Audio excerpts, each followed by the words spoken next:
Y bueno, ya para no quitar más tiempo e ir hacia a lo que nos convoca hoy, vamos a presentar a Diego Pereira. Diego es licenciado en Economía, es máster en Dirección de Empresas, tiene 6 años de experiencia en microfinanzas, 15 años de experiencia bancaria, en negocios corporativos, en gerencia de casa central y agencias, fue jefe de mesa de cambios, también trabajó en gestión financiera, también ha trabajado y se especializa en estructuraciones financieras y es asesor de inversiones en BCU.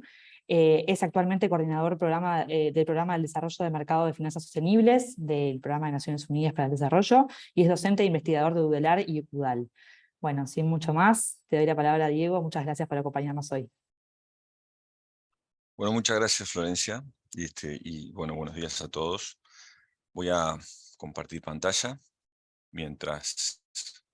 ahí está. Les cuento un poco que mi enmarco es más general. Como conversamos, lo que vamos a tratar es dar un marco, bueno, como decía, más general el tema de las finanzas sostenibles y en general el desarrollo sostenible. Vamos a recorrer estos 4 puntos lo más rápido posible y más dinámico para que también sea bastante entretenido, porque este es un tema muy apasionante y entretenido como para poder disfrutar. En ese sentido, vamos a empezar con un video que no busca otra cosa que ponernos en composición de lugar, digamos. No tiene mensaje o tiene demasiados mensajes, pero no lo voy a comentar, así que suban el volumen porque está bueno.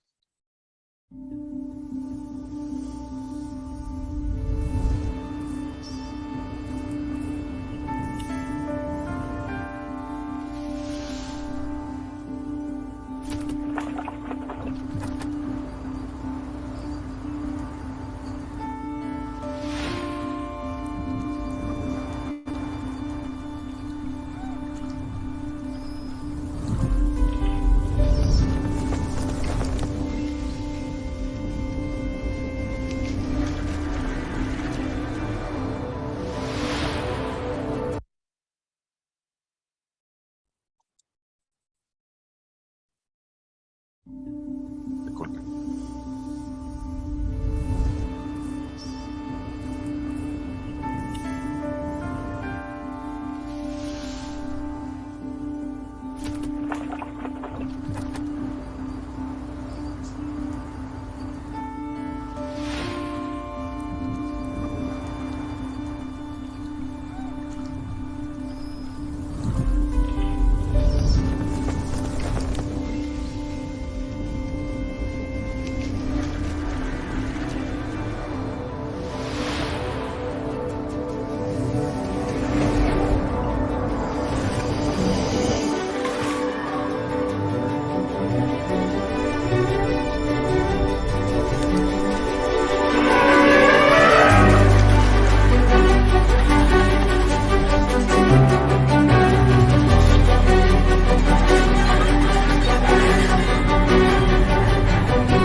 Bueno, básicamente pone un poco en marco general del tema que vamos a tratar, cómo nos organizamos como sociedad en el mundo, las personas, la forma de producir, el agua, el reciclaje, la naturaleza, las mujeres, todos estos temas que tienen mucho que ver con el desarrollo y el cómo entendemos el desarrollo en nuestra era. Muy acostumbrados a entender al PBI como una forma de medir. Me gusta esta gráfica, este cuadro, de alguna manera muestra a los grandes jugadores y nosotros asociamos a las grandes economías que manejan el mundo, que determinan el PBI global. Uno trata de buscar Uruguay, yo creo que está como por bien abajo, realmente en la parte azul, ahí como abajo de Chile, pero bueno, tiene esa dimensión, esta forma de entender cómo crece, cómo funciona la economía. El PBI, de hecho, es la suma de los valores agregados del mundo. Y también un proxy, digamos, la más adecuada, la más usada, es el PBI per cápita, en donde Uruguay rankea en torno del 59% en casi 190 países que depende de la estadística que se tome, pero por ejemplo el Banco Mundial. En el 2020 Uruguay rankeaba, digamos, mitad de tabla hacia arriba en el conjunto de países. Y con nuestros casi $16.000 por año, estamos bastante lejos de Luxemburgo, que está en 107.000. Digamos. Eso también genera una reflexión adicional. Cada cosa de esta podría llevarnos a muchas reflexiones y lecturas, pero fundamentalmente lo que queremos abordar es una lectura un poco más crítica sobre esta forma de entender el desarrollo y esta forma de medir y de entender cómo performan los países y las economías en el desarrollo. Entonces, a veces esta forma de medir el PBI, esta forma de contabilizar el crecimiento y entender el desarrollo exclusivamente como crecimiento hace que el PIB, por ejemplo, crezca cuando crece la contaminación o incluso que tenemos algún tema, o sea, no refleja, disculpen, no, no refleja la concentración de la riqueza o no contempla actividades domésticas, ¿no? Que generalmente son realizadas por mujeres. Y en fin, y tampoco las financieras como marcaba ahí a ver, disculpen un segundo.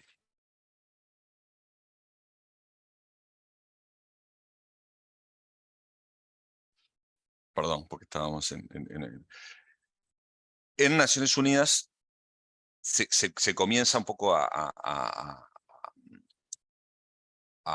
de alguna manera a cuestionar un poco esto, no necesariamente como un cuestionamiento, pero sí tratar de avanzar un poco más y aparecen medidas como el IDH, en donde, bueno, sobre los índices de PBI per cápita se suma, como dice acá, salud, facilidad de acceso a la educación, etc. Pero fundamentalmente esto nos va dirigiendo hacia los ODS, ¿no?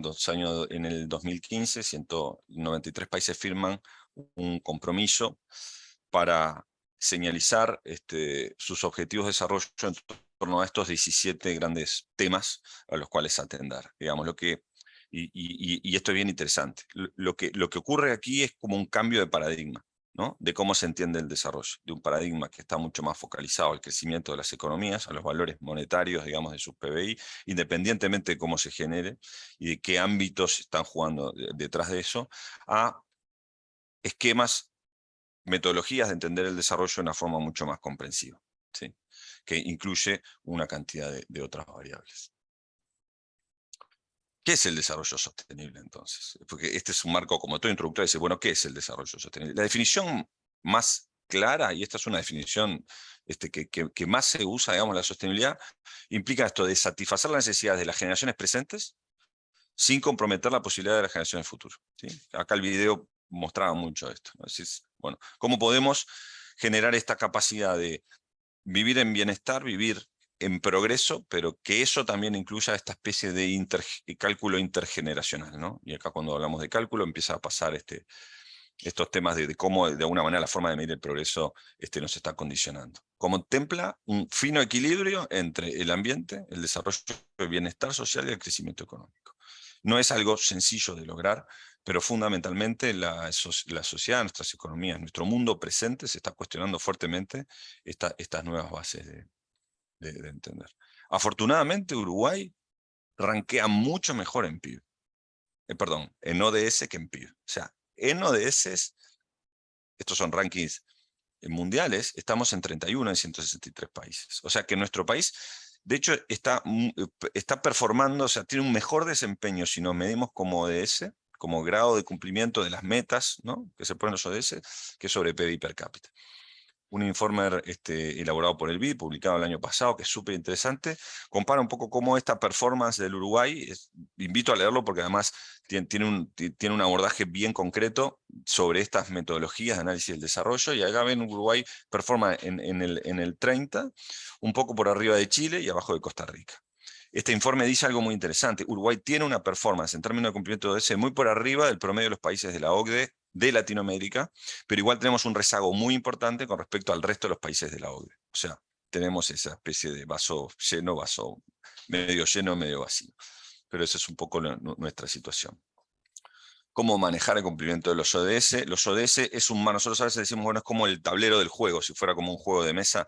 Los ODS son como el tablero del juego, son 17 ODS, 17 bloques y 169 metas, ¿sí? Y además los ODS nos permite tener esta especie de estratificación en donde podemos entender qué números de ODS, qué cuadrado, el 15, el 14, el 6 y el 13, que tenga que ver con biosfera, con sociedad, con economía, ¿verdad? Entonces, cada ODS va tomando, desarrollando un concepto en particular y va orientando de alguna manera las estrategias que se van siguiendo.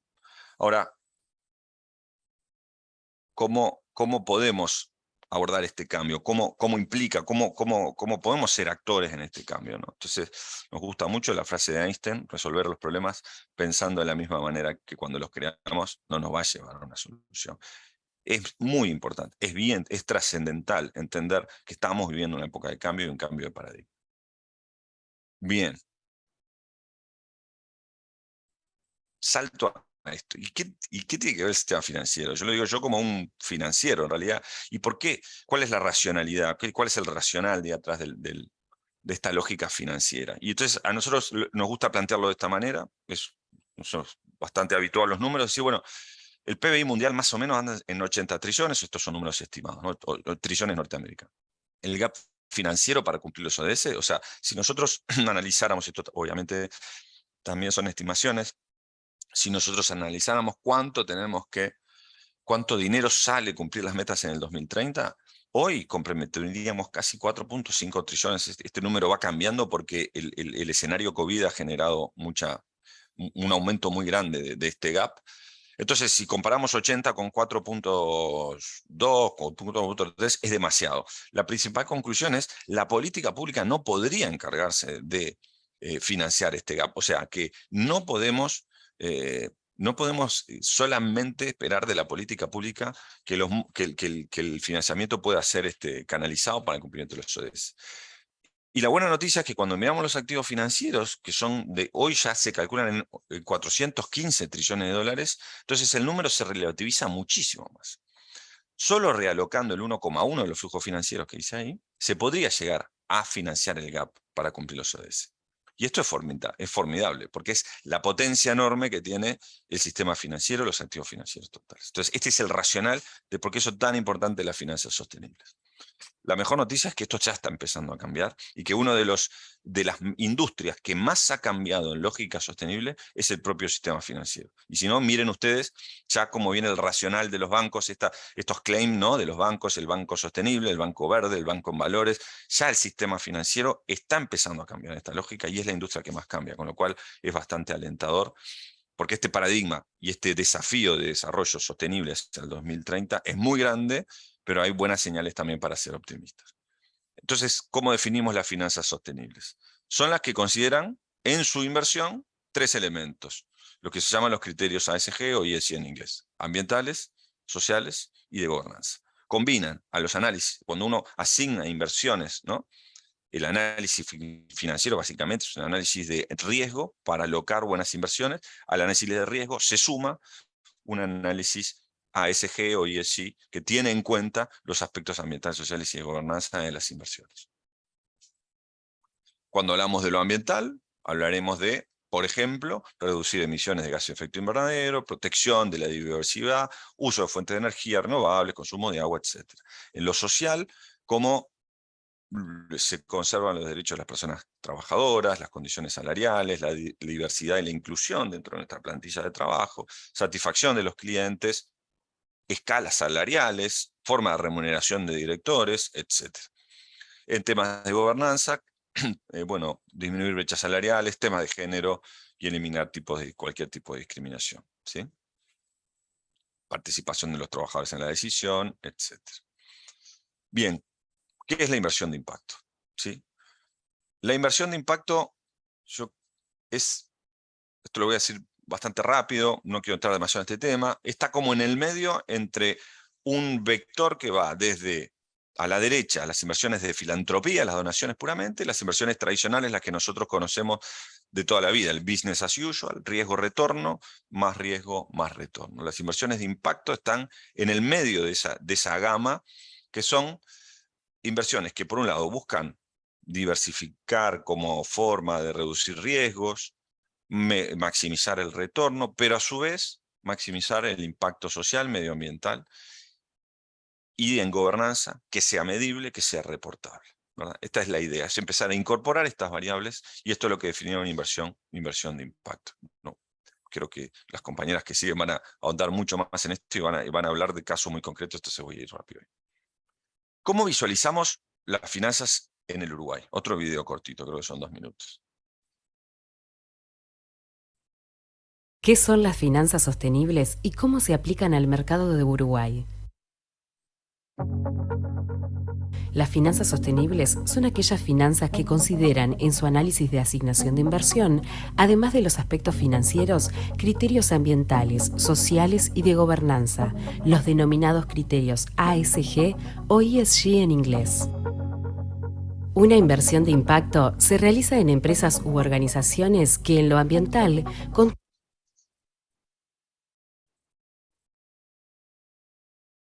su impacto en el cambio climático, en el uso de la energía, manejo de los residuos o cuidado de los ecosistemas naturales. En lo social, logren condiciones laborales favorables en los equipos de trabajo, atiendan la relación con clientes, proveedores y comunidad, siempre velando por la inclusión e igualdad de oportunidades en sus procesos de selección.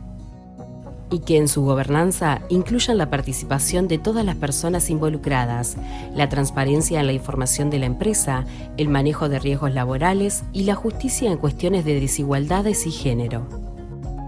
Las finanzas sostenibles funcionan como una palanca que potencia e impulsa las actividades sostenibles.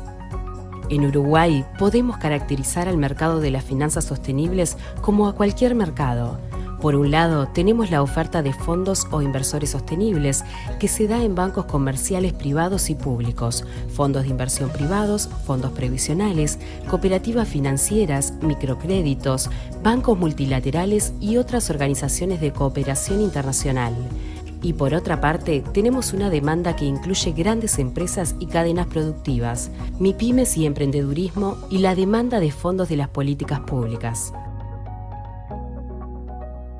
Para que este mercado funcione, es necesario conectar la oferta con la demanda y desarrollar los engranajes que lo hagan funcionar.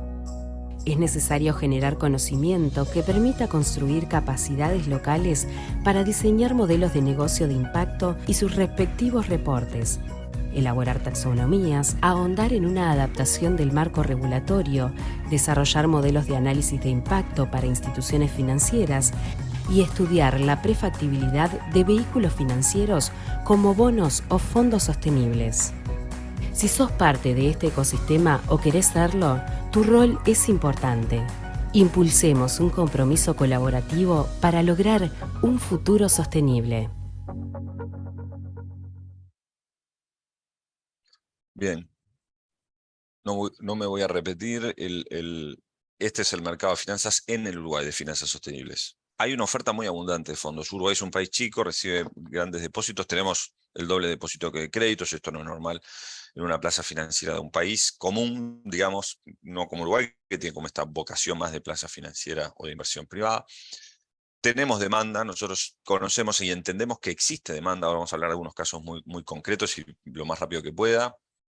Pero lo que no entendemos es que este mercado aún no ha funcionado porque lo que falta son estos enablers, engranajes que terminan conectando, ¿no? Entonces acá es donde estoy tratando de un poco de hacer una relectura más bajada del video. Decir, bueno, estamos buscando nosotros, entendemos que son bien importantes el diseño de sellos, certificados y reportes de impacto, que de alguna manera señalicen estas actividades tienen impacto positivo para que los inversores puedan poner dinero ahí. Nos pasa esto, mucha gente general de algunos bancos dicen, bueno, nosotros nuestras casas matrices nos piden tener carteras sostenibles, pero no sabemos cuáles son los proyectos sostenibles y nosotros no tenemos equipos que hagan esto. Necesitamos que ya haya reportes, que haya sellos. Es bien importante los sellos, los reportes, los certificados, que generen eslabones en una cadena, ¿sí?, sostenible en algunos sectores. Obviamente cursos, existe la Mesa de Finanzas Sostenibles en Uruguay hoy en el Banco Central. bueno, mecanismos de análisis de riesgos ambientales en los bancos, modelo de negocio de impacto. Miren, les muestro aquí, no sé si llegan a ver mi cuadradito. Pues hemos generado una guía, un modelo de negocio de impacto. Está en las páginas de PNUD, que es bien interesante para diseñar modelos de negocio de impacto para pymes y emprendedores. Lo estamos haciendo con ANDE. Bueno, taxonomías, estamos estudiando algunos proyectos de prefactibilidad de bonos. Tenemos como en cartera de proyectos algún marco de impacto general para empezar a pensar en un fondo de vivienda sostenible que hemos firmado y que venimos conversando con el Ministerio de Vivienda. Y en fin, mucho por hacer para que este mercado empiece a funcionar en las enormes capacidades que nosotros detectamos que existen en Uruguay.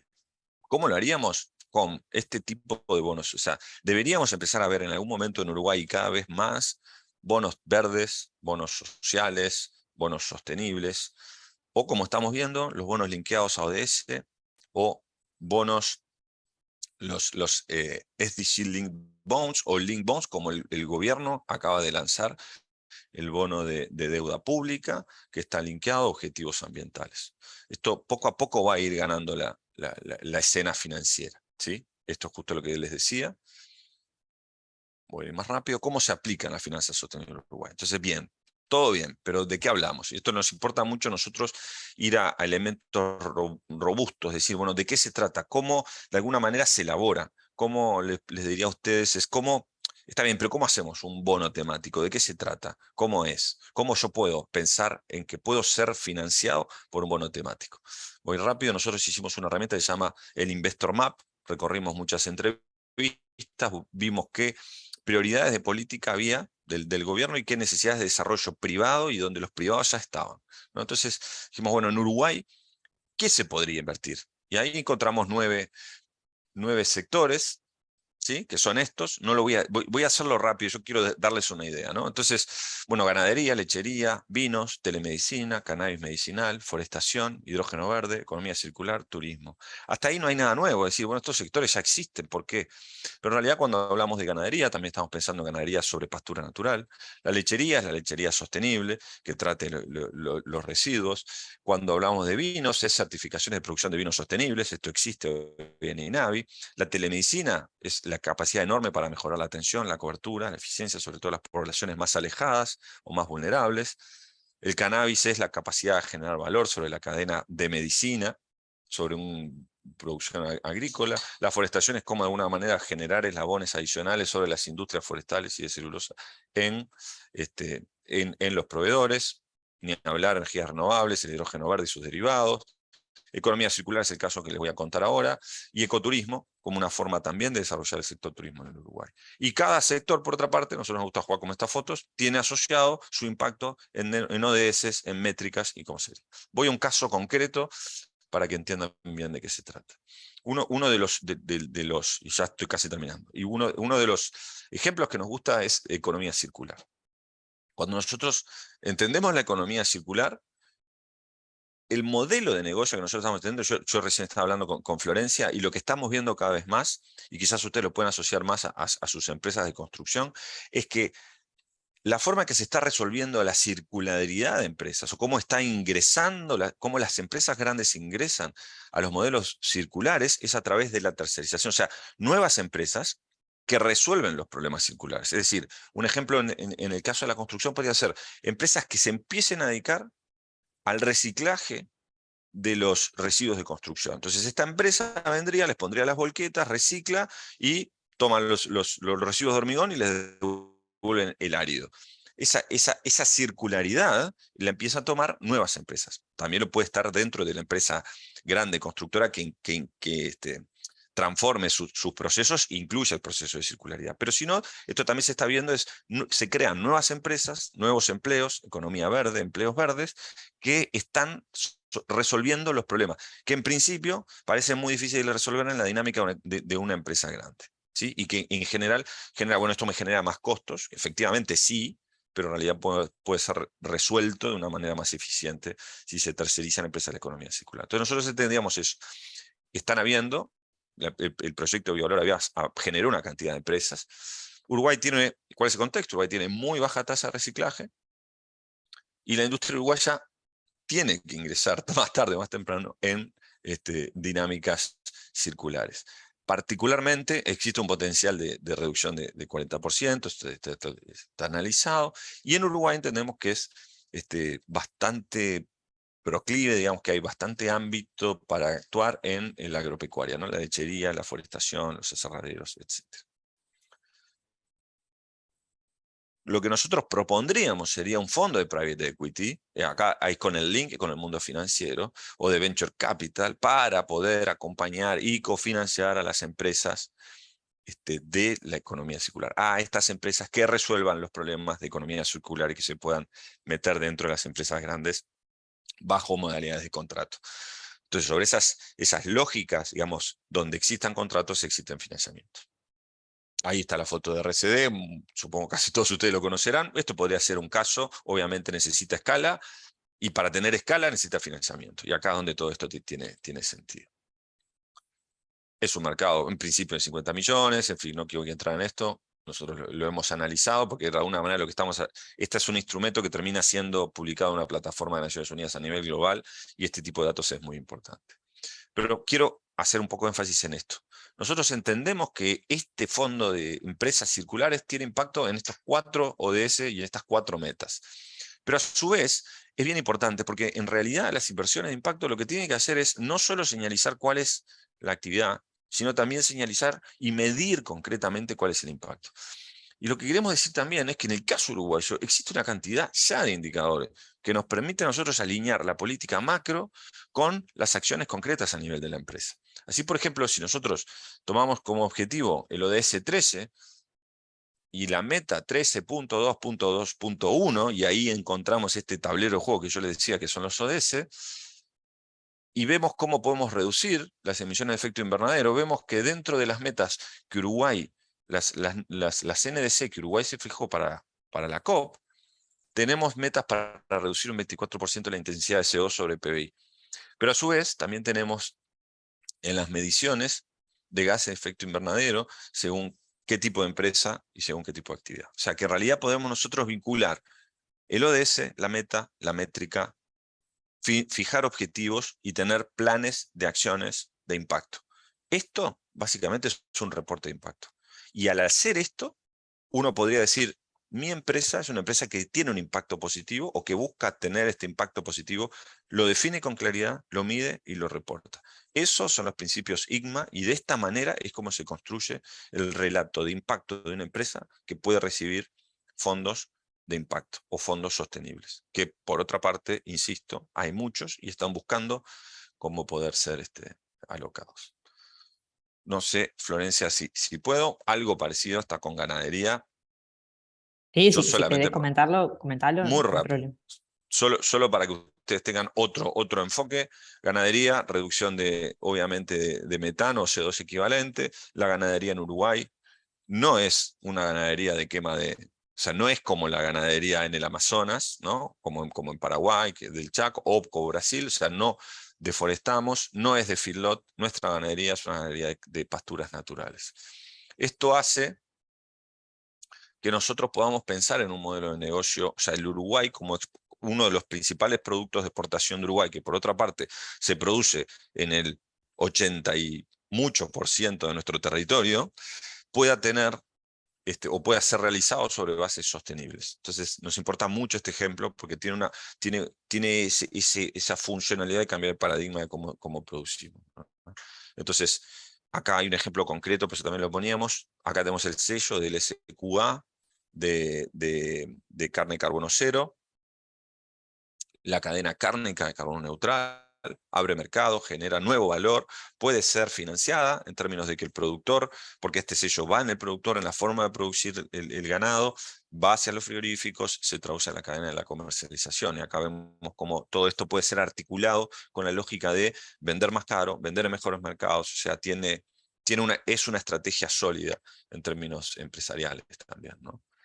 Indicadores, no quiero entrar mucho en esto, salvo del 5 o 10% de retorno estimado. Esto es muy sencillo. Cualquier fideicomiso de los ganaderos que que vemos por ahí están en retornos del 7-9%. Entonces, y dicen que están asegurados, que en realidad eso no sería financieramente muy correcto, pero entendemos que la ganadería es una muy buena inversión, es una inversión de bajo riesgo, de muy buenos retornos en dólares.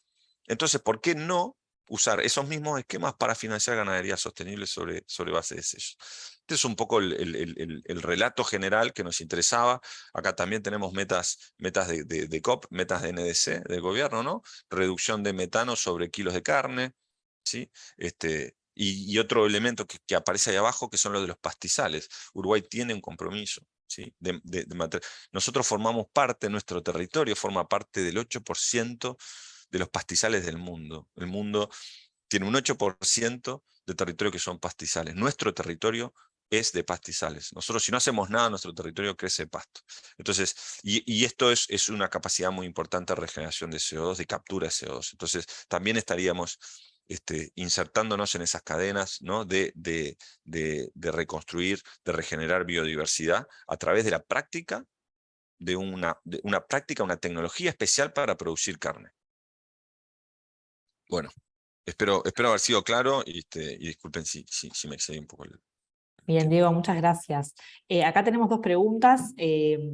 Por un lado preguntan, ¿qué clase de impulso se debería dar para realocar ese 1,1% de los flujos financieros? ¿Deberían intervenir los gobiernos? Sí, yo creo que es un esfuerzo general. Obviamente los multilaterales van a la cabeza de todo esto. Creo que es muy importante el cambio de paradigma. Es entender que, o sea, sobre todo desde el punto de vista de los sectores de la economía real, ¿no? Entender que en estas prácticas y de esta manera, transicionando las lógicas, esto es, para los que estamos más en el mundo quizás administrativo, esto también tiene que ver a ver, yo lo pondría de esta manera.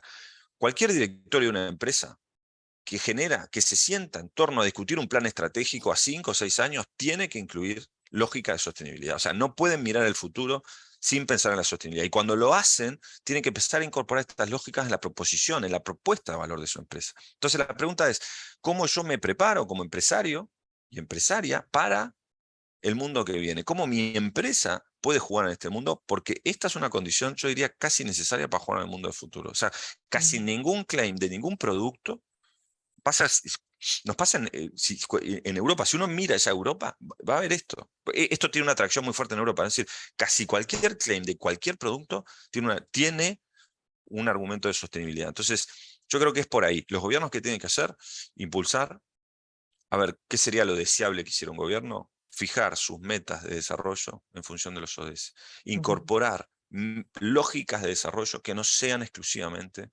crecimientos de PIB y empezar a entender que el desarrollo es mucho más que eso y empezar a incluirlo en sus planes de política de los gobiernos. A efectos de Uruguay serían los planes de nuestros presupuestos quinquenales, etc. Sería lo deseable. Bien, y un poco linkeado con eso, preguntan, ¿cree que podríamos empezar a ver bonos para proyectos de infraestructura sostenible en Uruguay como transporte eléctrico, ferroviario? ¿Cree que el sector privado será parte importante de estos esfuerzos? Bueno, un poco lo comentabas, pero Sí, capaz que y además sí. estoy convencido que va a ser así. No solo sí, sino que va a ser, y más. Yo creo que Uruguay tiene un rol muy importante como puerta de entrada de estos fondos para América Latina, pero sin lugar a duda. Yo creo que América Latina es el triángulo del mundo en donde estas inversiones tienen mucho sentido, porque es el rincón más verde, donde hay más proporción de gente joven. O sea, a veces, claro, pasa en Uruguay no nos pasa, ¿no? Pero en realidad si lo vemos como América Latina, es así. Entonces, es un lugar privilegiado y grandes fondos de inversión que manejan los grandes, ¿no? Fondos de pensión mundiales, que realmente tienen como mandato invertir y que están buscando invertir. América Latina es el lugar por excelencia, y Uruguay particularmente. O sea, Uruguay está emitiendo, es el primer país del mundo que emite, a ver, no es el primero que emite un bono linkeado a objetivos ambientales, pero sí es que, bueno, tiene una forma especial, pero es uno de los pocos países del mundo que lo está haciendo. Y además, yo creo que los ejemplos que vienen van a ser muy, muy claros y concretos. Sin duda, esto no es, yo diría, no es una hipótesis, creo que es una realidad. Perfecto, excelente. Muy bien, muchas gracias, Diego. La verdad, fuiste Por muy favor. claro, muy completo en lo que fue el panorama general de lo que son, bueno, las finanzas sostenibles, las inversiones de impacto.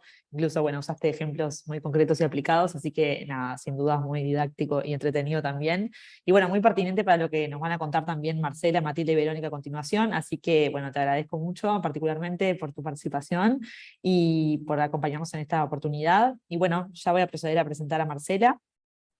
Marcela Ponce lidera el programa de finanzas climáticas para el Grupo de Instituciones Financieras de IFC en Latinoamérica y el Caribe y coordina la red de banca y finanzas sostenibles en la región. Desde sus diferentes roles en IFC y su experiencia profesional previa en América Latina y Europa, Marcela ha apoyado a entidades financieras en el desarrollo de negocios sostenibles, a gobiernos en la definición de marcos regulatorios que promuevan la sostenibilidad, en la planeación de desarrollos inmobiliarios cero carbono y en la facilitación del diálogo público-privado para desarrollar y expandir el conocimiento y capacidades técnicas en desarrollo sostenible. Marcela tiene un MBA y una maestría en liderazgo de sostenibilidad en la Universidad de Cambridge y es diplomada en cambio climático, economía y gobernanza de LSE y tiene una certificación de GARP en sostenibilidad y riesgo climático. Adelante, Marcela, muchas gracias. Mil gracias, Florencia, y gracias, Diego, por la presentación que creo que estuvo súper interesante. Les voy a compartir mi pantalla y me dicen si la ven adecuadamente, Florencia. ¿Se ve bien? Sí, se ve perfecto. Ahí va, perfecto. Súper.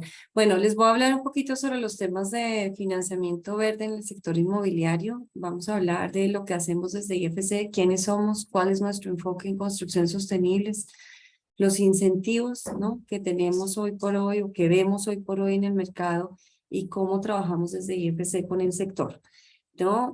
Bueno, IFC es la Corporación Financiera Internacional, es miembro del Grupo Banco Mundial y básicamente dentro de todo ese mapa que ven en la pantalla de lo que somos el Grupo Banco Mundial, pues en IFC estamos concentrados en soluciones para el sector privado. Quiere decir que desde, por ejemplo, el Banco Mundial, IBRD, se trabaja con el sector público, etcétera. Nosotros estamos concentrados en el sector privado. Tenemos algunas ventanas en donde trabajamos también con los gobiernos, que depende mucho, digamos, de las necesidades de creación de mercado que necesitamos para facilitar el trabajo con el sector privado, ¿no? Somos la mayor institución de desarrollo dedicada al sector privado en mercados emergentes. Tenemos algunas características especiales como las que ven en la pantalla, pero principalmente diría yo que desde el ADN, el inicio de IFC, pues somos un inversionista de impacto, ¿no? Es lo que está en el origen de la institución, buscando el desarrollo de los mercados, buscando la reducción de la pobreza y una prosperidad compartida. En los sectores de turismo, comercial y mobiliario, desde IFC hemos venido trabajando desde ya hace muchos años y hemos financiado más de 10.000 millones en 585 proyectos a nivel global. Esto es en el sector en general, ¿no? El turismo, comercio, inmobiliario y residencial, sin necesariamente todavía mirar los temas de construcción sostenible, pero es interesante ver, digamos, un poco el alcance que tenemos en el mercado para el sector inmobiliario. Dentro del sector de vivienda hemos invertido más de $1 billón en proyectos residenciales específicamente. Tenemos hoy por hoy 25 proyectos en 10 países, en donde básicamente financiamos diferentes tipos de propiedades que tienen que ver con vivienda normal, digamos, o construcciones para alquilar o para vender, alojamiento para estudiantes, trabajadores, etcétera, ¿no? Y hace más o menos unos 10 años creamos la certificación EDGE, que lo que quiere decir es Excellence in Design for Greater Efficiencies, que es básicamente un sistema de certificación para edificios verdes desarrollado específicamente para mercados emergentes. Viene un poco en respuesta a unas necesidades del mercado de tener criterios o indicadores para calificar una construcción como verde de acuerdo a los contextos locales, es decir, en donde tengamos claridad en que son criterios que podemos cumplir. Está básicamente basado en temas de energía, de agua y de materiales. A partir de la creación de EDGE, pues hemos comprometido más de 6 billones en edificios verdes y hemos certificado más de 42 millones de metros cuadrados. Con un impacto pues interesante que está próximo a llegar al 1 millón de toneladas de CO2 que estamos reduciendo cada año a partir de los edificios que están certificados con EDGE. ¿Qué hacemos desde IFC en todo este tema de edificios verdes? Tenemos un enfoque integral, tenemos temas de inversión y asesoramiento para el sector financiero específicamente, que es donde yo estoy, trabajando específicamente con los bancos y con otras instituciones financieras como fondos, por ejemplo, en donde se pueda promover el financiamiento de la construcción sostenible. Tenemos inversión directa y asesoramiento para el sector inmobiliario, tenemos trabajo, como decía antes, que trabajamos directamente con el sector privado, pero tenemos unas ventanas de oportunidad de trabajo con el sector público, por ejemplo, en el desarrollo del mercado de la construcción, pues hemos venido trabajando en regulación de construcción sostenible, en regulaciones que permitan tener incentivos para la construcción sostenible y, por supuesto, como decía ahorita, pues hemos creado la certificación EDGE. Nuestro enfoque, bueno, pues como decía, creamos la certificación EDGE pensando en que fuera una solución para los mercados emergentes, que realmente a lo que responde es a que hay unas presiones climáticas importantes, ¿no? Los edificios generan alrededor del 20% de las emisiones globales de gases de efecto invernadero, y cuando tenemos un reto tan importante como el del Acuerdo de París y la reducción de emisiones de carbono, pues evidentemente todos los temas de la construcción pues empiezan a ser súper relevantes, ¿no? En uno de los reportes que salió hace un par de años, pues lo que se decía que es para que podamos cumplir con el Acuerdo de París, tenemos que tener al 2030 todos los edificios carbono cero, nuevos, ¿no? De manera que esto supone un reto bastante importante para el sector de la construcción. Adicionalmente a eso hay unas presiones urbanísticas pues importantes también, donde se espera que 90 millones en crecimiento anual de la clase media pase de aquí a 10 años, menos 7 años, 8, ¿no? Y que el 70% de la población del mundo viva en áreas urbanas al 2050. ¿No? Y finalmente, pues, que es donde más nos concentramos nosotros, pues hay una oportunidad económica, ¿no? En donde podemos tener menores costos en los servicios públicos, en las viviendas, o en el comercio, o en el turismo, ¿no? En los edificios corporativos, donde se estima una oportunidad de inversión en los 24 billones de dólares al 2030, ¿no? En países emergentes, y de los cuales en Latinoamérica pues vemos una oportunidad de más de 4 billones de dólares, en donde el 84% está concentrado en el sector residencial. ¿No? Las amenazas de seguir con la construcción tradicional, yo creo que ya las conocemos, ¿no? Decía ahorita, no solamente, digamos, la movilización de personas a zonas urbanas, por ejemplo, sino que estamos en una época en la que todavía nos falta construir muchísimo, ¿no? Más de la mitad de los edificios que tendremos al 2060 todavía no se han construido, de manera que tenemos una oportunidad de construir ese nuevo entorno de manera sostenible. La construcción que no es sostenible, pues no solamente está vinculada a que tiene un impacto importante en el medio ambiente, ¿no? Como decíamos ahorita, con una participación muy importante en los gases de efecto invernadero a nivel global, ¿no? Sino que además están en riesgo, ¿no? Los edificios que no son sostenibles están en riesgo por dos razones. Una, por los riesgos físicos que hemos venido conversando, digamos, a nivel global ya hace un par de años, y que hace poco nosotros desde IFC, desde el Grupo Banco Mundial, terminamos un estudio donde reconocemos cuáles son los sectores más vulnerables para el sector bancario, dónde está la mayor vulnerabilidad del sector bancario basado en su portafolio en temas de riesgo climático, ¿no? Y uno de los principales son dos realmente, uno es el real estate y el otro es el sector agrícola, en el uso de la tierra, en términos generales. Son los sectores como con mayor vulnerabilidad de lo que hoy en día está financiando la banca, con lo cual empiezan a ser activos, digamos, que están en riesgo y que ponen en riesgo, por supuesto, a las instituciones financieras que están financiando en estos sectores, ¿no?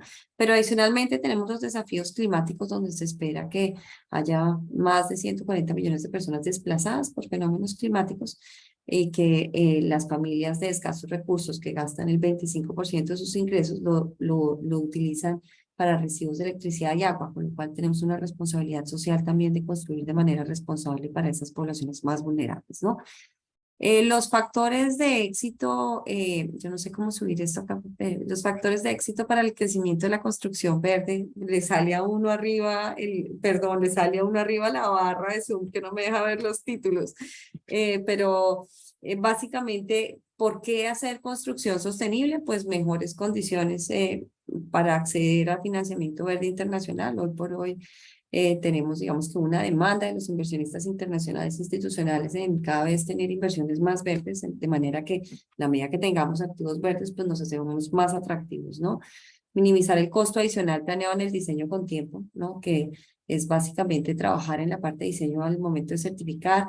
Tenemos tiempos menores en ventas o tiempos menores en temas de arrendamiento también. Ahorro en los costos operativos para propietarios e inquilinos, que se vuelve un argumento de venta importante para el mercado. En muchos países hay incentivos gubernamentales, ¿no? Fiscales y no fiscales para catalizar el mercado.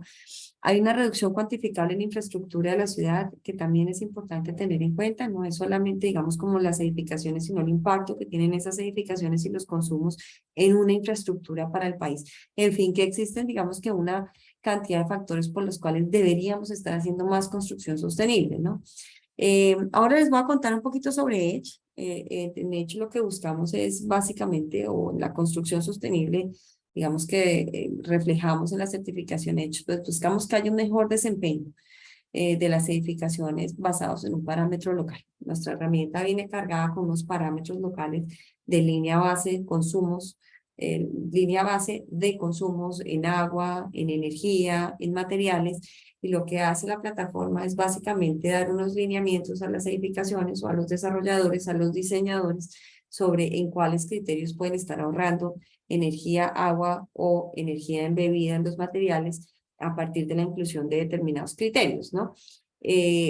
Cuando tenemos certificaciones verdes, como la de hecho, una de las cosas más importantes es tener la verificación de un tercero independiente. Eso lo tiene la certificación y ahí me parece que digamos que es importante que tengamos claro que, no sé cómo, que tengamos claro que esa tercera verificación independiente, pues lo que hace es que garantiza de alguna forma la veracidad de los datos, ¿no?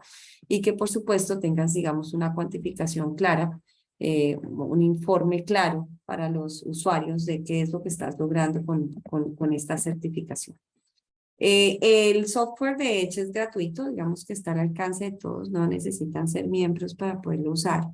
El estándar que usamos para Edge tradicional, digamos que es el 20%, ahorita les hablo de los otros niveles de Edge, y como les decía, pues tiene una etiqueta verde que está certificada, ¿no? De manera que diga, de alguna forma garantiza para los usuarios que esto existe, ¿no? Que es verdad. Los diseñadores, desarrolladores pueden entrar a la plataforma edgebuildings.com y pueden registrarse y pueden jugar un poco con la herramienta para buscar cuáles son esos criterios que pueden usar en sus desarrollos, de manera que pueden ver cómo van reduciendo sus consumos y ver si serían, digamos, que aplicables para una certificación. La certificación por sí misma sí requiere, digamos, de un auditor, como lo decía, ¿no? Que vaya y verifique que efectivamente uno en la etapa de diseño pues estén cumpliendo con lo que dicen que están cumpliendo y otra en la etapa de construcción se haya construido lo que fue aprobado en el diseño. Pero en términos, digamos, de entender la herramienta y entender los beneficios de construir de manera sostenible, la herramienta está abierta al público y la forma en la que funciona es como está en la pantalla, básicamente, ¿no? Donde tenemos los tres criterios acá arriba, donde dice energía, agua y materiales, que está en 0%, y en la medida que ustedes van poniendo los tics en los diferentes indicadores, digamos, de diferentes características, sistemas, productos que se utilizan en la edificación, pues digamos que van pudiendo reducir ustedes entonces el consumo. Si se fijan acá, por ejemplo, en energía, al hacer el tic en algunos de los criterios, pues empieza a bajar, que es la segunda barrita que ven, ¿no? La primera es el caso base, por ejemplo, del país, y la segunda tiene que ver con lo que estamos logrando en la medida que vayamos incluyendo determinados sistemas o productos dentro de la edificación, ¿no? Lo mismo nos pasa en agua y lo mismo pasa en materiales. Como les decía, hay tres niveles. El nivel del certificado Edge, que es el 1, que es el que hemos venido promoviendo en los últimos años más. Más recientemente, en diciembre del año pasado, salió la versión 3 de la certificación Edge y salimos también con un Edge avanzado, que lo que quiere decir es que si en el Edge tradicional se busca que el umbral para alcanzar la certificación sea 20%, 20% en reducción de consumo de energía, 20% en reducción de consumo de agua, 20% en energía embebida en los materiales. Cuando hablamos de Edge avanzado, estamos hablando del 40% en términos de energía, particularmente, es donde más tenemos, digamos, que los temas de consumo. de emisiones. Aquí hacer un llamado a lo que estaba contando ahorita Diego, porque cuando hablamos de la energía embebida en los materiales, pues entramos en un tema de economía circular bien interesante, que no es solamente, digamos, por los materiales que estamos usando aquí en la certificación, sino además, pues, qué estamos haciendo con esos materiales, ya sea en la obra o cuáles son los materiales que estamos usando, de manera que llamado especial a los temas de economía circular en el sector de la construcción, que es donde yo creo que más oportunidades va a haber de seguir reduciendo esa huella de carbono, digamos, de las construcciones en el mundo, ¿no? Y finalmente tenemos el Edge Zero Carbon, que es un hecho avanzado con energía 100% renovable o compra de compensaciones de carbono. Esto quiere decir, digamos, que son edificaciones que consumen todo por paneles solares, por ejemplo, que digamos que es la más fácil, ¿no? Que tengo generación para autoconsumo, o que de lo contrario, si por alguna razón necesitan pegarse a la red, el edificio tenga un proceso de compensación, ¿no? A partir de la compra de bonos de carbono que le permita realmente ser cero, ¿no? Bueno, un poco más de lo mismo, certificar bajo estándares internacionales es importante. Una de las cosas que yo creo que es un plus en el tema de las certificaciones de construcción sostenible. Creo que podemos construir de manera sostenible sin necesidad de tener una certificación, claro que sí, pero cuando tenemos una certificación lo que hacemos es que nos hacemos más atractivos para el mercado, atractivos bajo estándares internacionales, ¿no? La certificación EDGE, igual que la LEED, aparecen, digamos, en los principios de los bonos verdes, por ejemplo, en ICMA, ¿no? Pero también en los créditos verdes en el Loan Markets Association, aparecen en la taxonomía de los bonos del Climate Bonds Initiative, en el tema de la Unión Europea, y particularmente nosotros en la región, desde IFC y Banco Mundial, que estamos trabajando en taxonomías verdes en 9 países, pues es una de las categorías que también aparece, es decir, las certificaciones internacionales, de alguna forma lo que hacen es que facilitan el acceso a fondos verdes, tanto locales como internacionales. Como digo, que al tener taxonomías verdes locales, pues empieza a aparecer esto como un activo que se puede clasificar como verde, ¿no? Dentro de la hoja de ruta de la reducción de emisiones, pues lo que vemos en la pantalla, que es bastante claro e ilustrativo, ¿no? Necesitamos llegar a edificios cero carbono.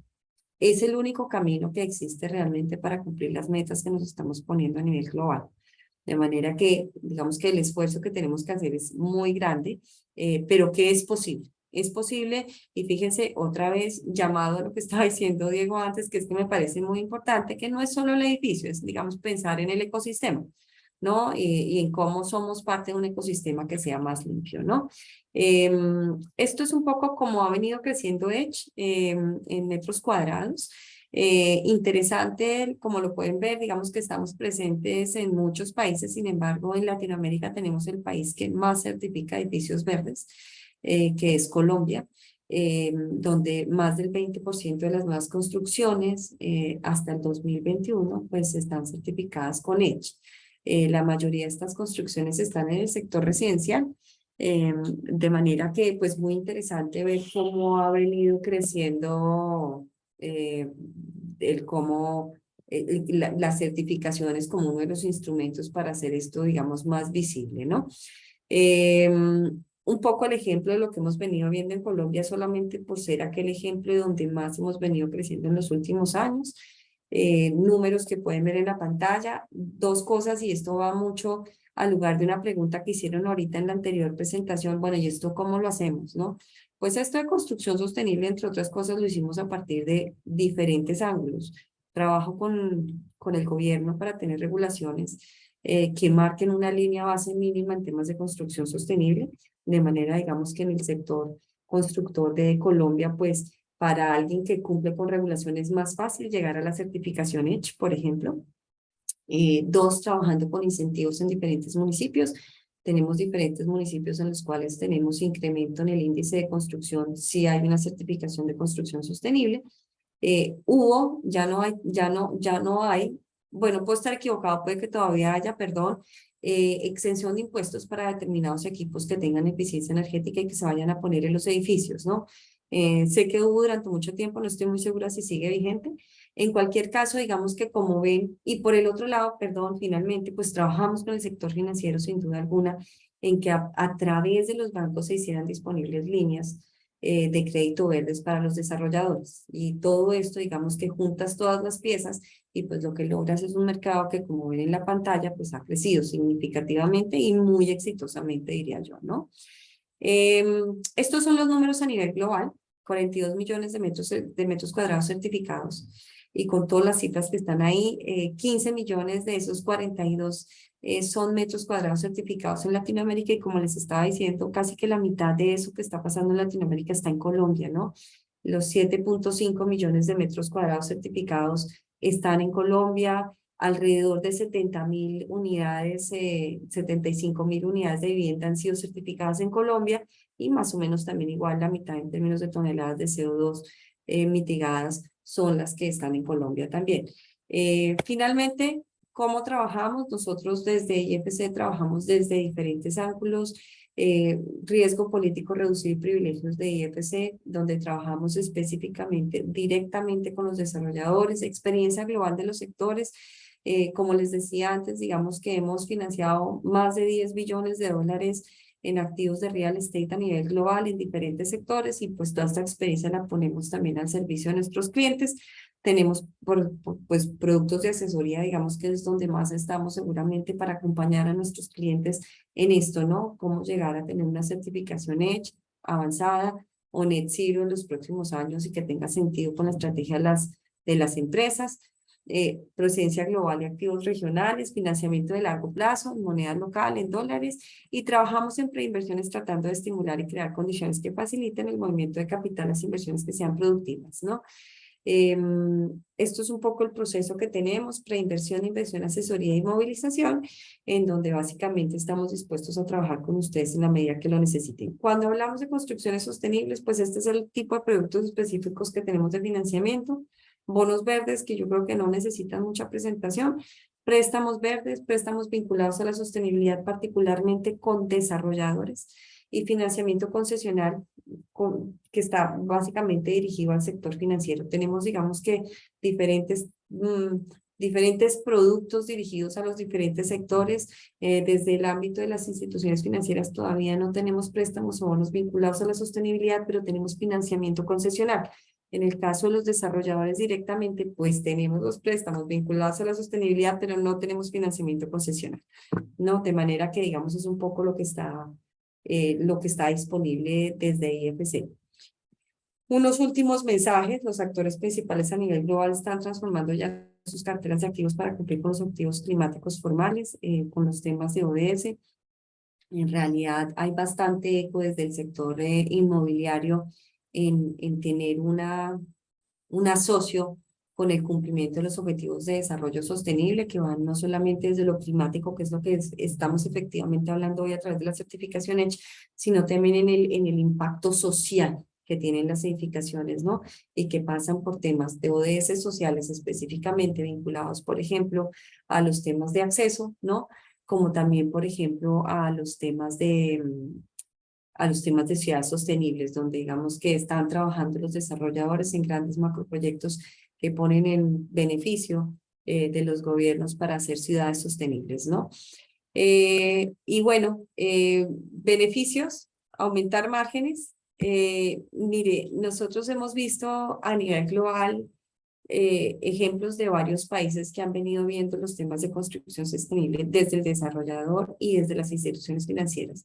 Y una de las cosas que yo creo que vale la pena realmente resaltar es: para el sector financiero se ha visto un mejor desempeño de los clientes que están en el sector de la construcción sostenible que los que no.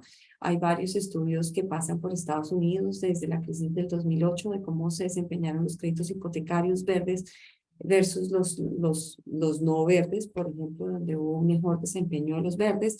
Y algunos ejemplos en Europa, en Rusia, en China, en donde también se ha visto que existe un mejor desempeño de esa cartera que está vinculada a temas de sostenibilidad que los que no. Y por el otro lado, los desarrolladores, pues evidentemente, como decía, con unos beneficios de ventas más rápidas, valor de venta de metro cuadrado más alto, mayor satisfacción de los clientes. El word of mouth de la construcción sostenible es increíble, ¿no? De la gente, en el caso del sector residencial, que vive en edificios verdes y van y le cuentan a los vecinos que pagan 20% menos, ¿no? Entonces, digamos que ese word of mouth tiene muchísimo valor para los desarrolladores eh,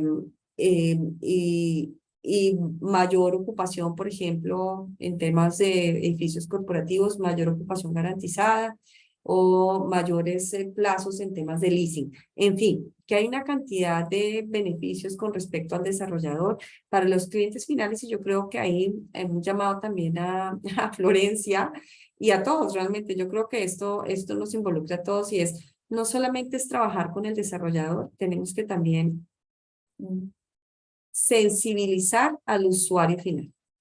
Ese usuario final necesitamos que empiece a demandar edificios verdes. Y eso lo hacemos a través de sensibilizarlos de cuáles son sus beneficios de demandar unidades residenciales verdes. Yo creo que ahí hay mucho que hacer. Y por supuesto, digamos que la atracción en términos de inversionistas internacionales e institucionales, que me parece fundamental para el sector desarrollador, pero también para la banca que está enverdeciendo sus carteras a partir del financiamiento de este tipo de activos. Con esto termino. Muchísimas gracias. Florencia, te devuelvo la palabra. Muchas gracias, Marcela. La verdad es que muy completa tu presentación. Vamos a ver si hay preguntas. Por lo que veo en el chat hay dos. Ahí consultan si ustedes han estado involucrados con proyectos de obra pública en Uruguay.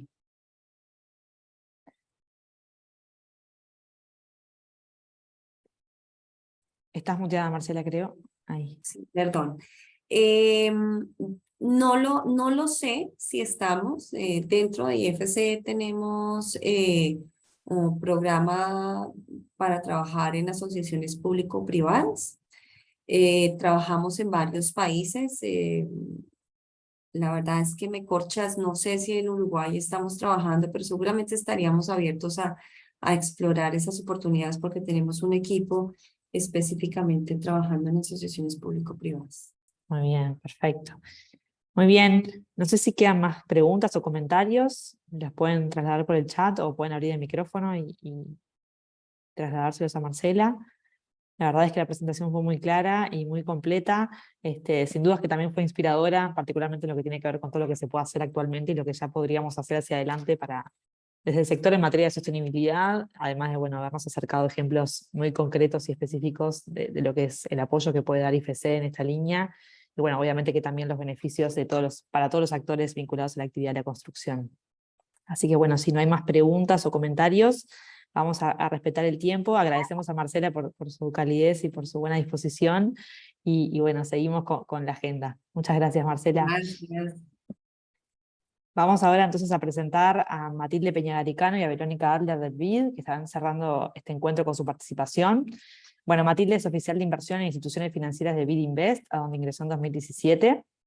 Matilde es responsable por el relacionamiento con el mercado financiero uruguayo, al tiempo que origina y estructura transacciones con intermediarios financieros en todo Cono Sur, expandiendo el acceso a servicios financieros en la región.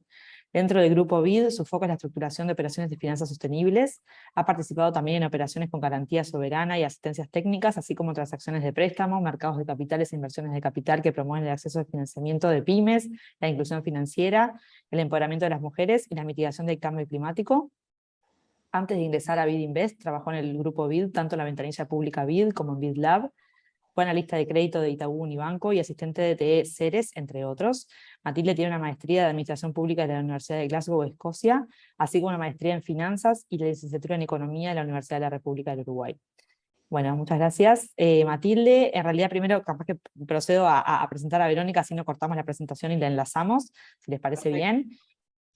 Verónica Adler es licenciada en Economía, máster en Políticas Públicas de la Universidad Torcuato Di Iteira de Buenos Aires, Argentina. Trabaja en el Banco Interamericano de Desarrollo desde 2003. Entre 2003 y 2008 trabajó desde Washington, D.C. en Colombia y Venezuela, vinculándose principalmente con programas y proyectos de vivienda de interés social, urbana y rural, mejoramiento de barrios y mejoramiento de áreas degradadas, así como también en proyectos de reforma y modernización de entidades públicas, tales como centros de atención del ciudadano, mejora de contadurías generales e institutos de estadística. Desde 2008 ha sido asignada a la representación del banco en Uruguay. Desde aquí ha trabajado principalmente con Uruguay, Argentina, Chile y Bolivia en proyectos vinculados al desarrollo económico de sectores subnacionales, mejoramiento de barrios, infraestructura pública subnacional y revitalización de áreas urbanas degradadas. También ha coliderado la implementación de la iniciativa de ciudades emergentes y sostenibles en Montevideo, y ha sido parte del grupo de apoyo en terreno para la implementación de la iniciativa ICES en Chile y algunas de las ciudades de Argentina. Actualmente coordina las acciones de la división para los países de Cono Sur. Bueno, ahora sí, adelante Matilde y Verónica, muchas gracias, las escuchamos. Muchísimas gracias. Voy a compartirles pantalla. Me indican cuando la vean.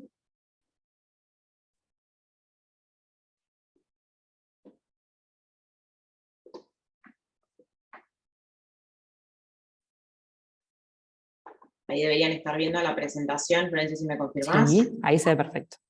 Espectacular. Bueno, antes que nada, agradecerte, Florencia, a ti, a la invitación y a la cámara por tenernos en este espacio, a la gente que todavía se mantiene conectada una hora después, y especialmente a nuestros colegas de otras multilaterales, a quienes consideramos unos socios en el desarrollo del Grupo BID para empujar estos temas no solamente en Uruguay, sino en toda la región.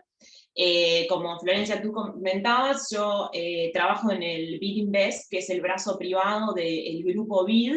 Me imagino que la audiencia lo sabe. El grupo BID es históricamente el principal financiador multilateral del país, y si hablamos solamente de BID Invest en Uruguay, como para que tengan una idea de cifras y de números, producto de nuestras participaciones en proyectos público-privados y demás, a junio de este año, junio 2022, el BID Invest tenía un outstanding entre préstamos A y B de 1.352 millones de dólares solo en Uruguay. Entonces eso como para que dimensionemos un poco nuestra presencia y entiendan el rol que jugamos. Yo lo que voy a hacer es presentarles 5 instrumentos financieros sumamente concretos que hemos hecho en otros países, que creemos serían replicables a la realidad uruguaya y que están vinculados a la infraestructura sostenible. Son soluciones financieras que BID Invest encontró para poder resolver este problema. Pero antes me gustaría aprovechar la línea que Diego y Marcela comenzaron para plantear un poco más cuál es el problema que queremos atender en vivienda sostenible y a qué es a lo que nos estamos enfrentando. Voy a saltear esta slide porque son cosas que ya se han dicho, pero sí quiero ir un poco a por qué las inversiones en infraestructura sostenible. Y en esto, el mensaje que el Grupo BID tiene y lo que les queremos transmitir y lo que queremos promover es que hay pocas cosas que mejoran más la calidad de vida de las personas que tener acceso a una vivienda digna. Sin embargo, el déficit de la vivienda digna en América Latina y el Caribe es del 45% en la actualidad y podría llegar al 90% en el 2050. Es una brecha que es de 310.000 millones de dólares, que equivale a un 7.8 del Producto Interno Bruto, lo que implicaría que es necesario hacer estas inversiones en 70.000 millones de dólares año para poder acompañarlo. Y esto debemos hacerlo con viviendas que sean accesibles, viviendas que sean bajas en emisiones de carbono, que sean resilientes al cambio climático, y que necesariamente tengan un enfoque de género. Entonces, muy en línea con mis colegas, lo que quiero hacer es presentarles cómo el Grupo BID lo ve en un eje que tiene 4 puntos, que es económico, que es social, que es ambiental y que es institucional. Esto ya se ha presentado a lo largo de la mañana. Entonces, sin más, voy a ir a los 5 instrumentos financieros que les quiero presentar para poder aterrizar el tema y entender cómo se podría estructurar y de qué es lo que estamos hablando. El primer producto que les quiero presentar es la opción de los bonos temáticos, que ya se mencionó anteriormente. En el 2020, BID Invest estructuró su primer bono social de género en el mundo, con incentivos vinculados a objetivos, los que se conoce como Sustainable Linked Bond, que era lo que Diego presentaba más temprano. Lo traigo a colación porque este bono fue emitido por Davivienda por 100 millones de dólares, y fue la primera emisión de un bono, Sustainable Linked, que tenía estos KPIs asociados a género, pero no solo eso, estaba pensado para mujeres cabezas de familia que pudieran adquirir viviendas de interés social, particularmente en Colombia.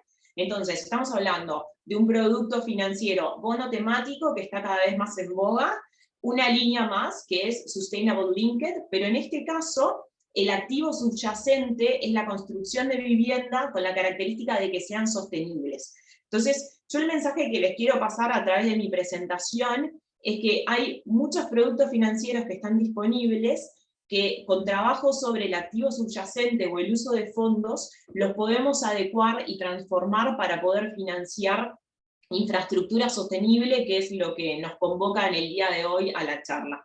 Particularmente, este bono social que les presento, BidInvest fue el estructurador, apoyamos en el marco conceptual, en la identificación de las carteras, en la alineación de estas carteras con los ODS, en la trazabilidad de los KPIs definidos para poder hacer un Sustainable Linked robusto, y colaboramos también con fondos no reembolsables de asistencia técnica, porque el bono se alineó dentro del programa Wi-Fi, entonces se apoyó a Davivienda en diseñar propuestas de valor y un posicionamiento enfocado necesariamente en las pymes lideradas por mujeres y en estas mujeres cabezas de familia. Entonces, un primer producto, bono social, con un underlying asset que era infrasostenible con un foco en el género.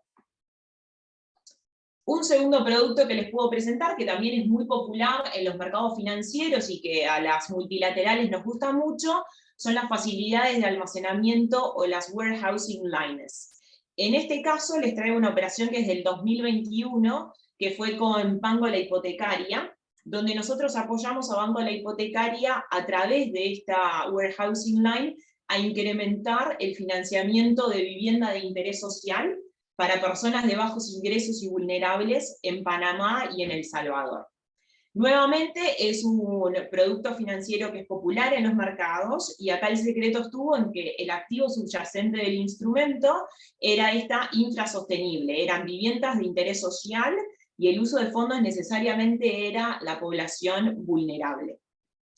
En este caso, podría haber sido otra serie de activos las que se estructuraran, es lo que permite el warehousing line, pero no tenía ese tinte social. Entonces, el trabajo que hizo BidInvest con La Hipotecaria fue identificar construcciones certificadas LED o EDGE o similar, como se presentaba antes por mi colega del IFC.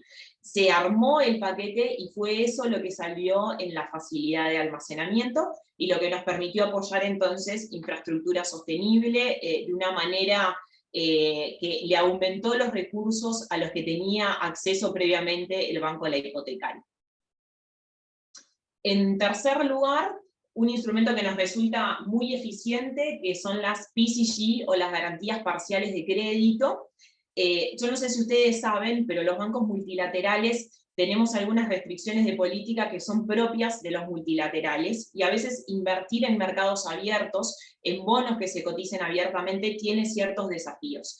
Las PCGs es un instrumento que hemos encontrado que nos permite sanear esos desafíos y nos permite participar en mercados abiertos. ¿Cómo funciona el instrumento? BidInvest cubre una segunda pérdida, el emisor es el que se hace responsable de la primera pérdida, y la PCG otorgada por BidInvest, dado nuestro grado de inversor AAA, permite que la emisión mejore mucho su precio y potencial colocación, porque baja el riesgo al mejorar los notches. En el caso que les presento, BidInvest le otorgó una PCG a Vinte, que es un desarrollador de viviendas mexicano. Fue estructurado además en moneda local, fueron 250 millones de pesos mexicanos, y como muestra la slide, la PCG le permitió a Vinte mejorar por varios notches la calificación crediticia de la emisión. Entonces, nuevamente, más allá de que es un instrumento financiero que nosotros lo podemos aplicar en múltiples usos de fondos, en este caso el underlying asset fue la promoción y la construcción de viviendas de interés social en varios estados mexicanos. Entonces, nuevamente es un instrumento financiero que es popular en los mercados, aplicado a atender lo que nos compete hoy, que es la situación de la infraestructura sostenible y cómo cerrar el gap de vivienda. Una cuarta opción, que es de los productos más populares para nosotros, es el financiamiento estructurado. En este caso particular, además, realizado a través de una plataforma fintech. La operación consistió en una línea revolvente, que es muchos de los productos que nosotros generalmente ofrecemos son líneas senior o subordinadas, ya cuando dejamos de lado el mercado de capitales, senior o subordinadas, revolventes o con renovación, pueden estar garantizadas o no. En este caso era una línea revolvente, como estructuramos en muchos casos, a un fondo de inversión privado en Chile. La clave de esta estructuración es que el uso de fondos de esta línea estuvo restringido a la compra de activos hipotecarios. Entonces, ahí nos aseguramos que el uso funds y la pata del financiamiento a infrasostenible estaba atendida. Básicamente, los recursos de la línea de crédito revolvente se utilizaron para comprar y acumular créditos hipotecarios para vivienda, que eran originados por Habla Seguros, y en función de eso, siendo la FinTech el vínculo, logramos aumentar el financiamiento disponible a este tipo de activos.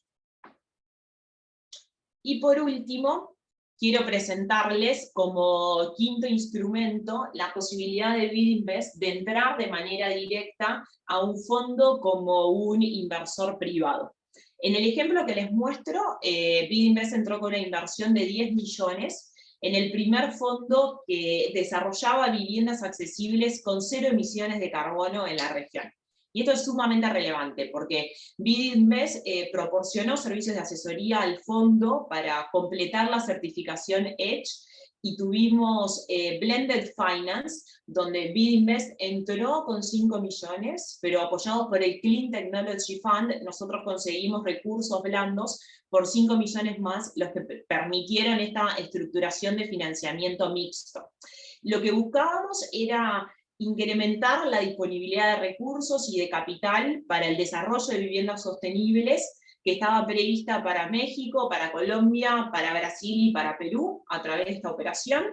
Y con esto les quería mostrar, igual que decía mi colega anteriormente, que en estos temas existe mucha disponibilidad de fondos que son blandos, y BidInvest, y con esto quiero cerrar, en la nueva concepción de la banca multilateral, tiene un foco muy particular en la movilización de recursos. Nosotros tenemos un compromiso con la región de acercar todos los recursos que están disponibles con fondos de privados que están mirando a América Latina y el Caribe, comenzar las estructuraciones, demostrarles que es posible desarrollar esta clase de activos en los mercados de capitales e impulsar todo lo que es nuevos asset classes. Entonces, muy en línea también con lo que decía Diego, es importante que vean a los bancos multilaterales como un socio para desarrollar, un asesor en estos temas, poder ampliar el conocimiento,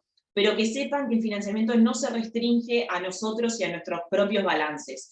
Hay muchos recursos disponibles que ven a la región muy atractiva, y en particular nosotros creemos que Uruguay es un gran jugador para este tipo de temas, por la robustez de sus instituciones, por la calidad política en lo que es en comparación con otros países de la región, por la estabilidad que ofrece. Creemos que hay un momento muy importante y que es clave que como país sepamos aprovecharlo y que estemos abiertos a esto y asumir los desafíos de trazabilidad de recursos y de KPIs para realmente poder capturar estos recursos. Así que les agradezco, y sin más doy paso a mi colega del sector público, Verónica Adler.